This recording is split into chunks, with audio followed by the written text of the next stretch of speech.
கம்பு தோசை எப்படி செய்கிறதுன்னு பார்க்கலாம். இந்த மெஷர்மெண்ட்டில் கம்பு அரிசி உளுந்து ஊற வச்சு அரைச்சிங்கன்னா தோசை நல்லா மொறு மொறுன்னு வருங்க. வாங்க கம்பு எவ்வளோ ஊற வைக்கிறதுன்னு பார்க்கலாம். ஒரு பாத்திரம் எடுத்துக்கோங்க. 3 கப்பு கம்பு, 1 கப்பு ரேஷன் புழுங்கலரிசி. ரேஷன் புழுங்கலரிசி இல்லைன்னா நீங்கள் இட்லி அரிசி கூட 1 கப்பு சேர்த்துக்கலாம். 1/2 கப்பு பச்சரிசி சேர்த்து ஒரு 4 முறை கழுவிட்டு இதை நிறைய தண்ணி ஊற்றி 5 மணி நேரத்துக்கு ஊற விட்டுடுங்க.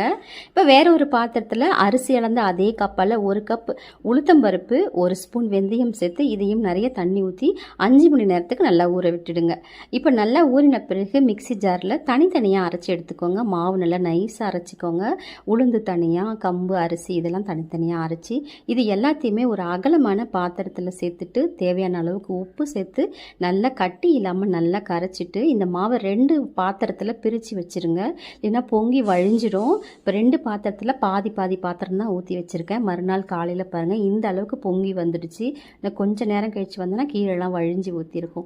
சூப்பராக வந்துருச்சு பாருங்கள். கம்பு மாவு பார்க்குறதுக்கே அவ்வளோ சூப்பராக இருக்குது மாவு.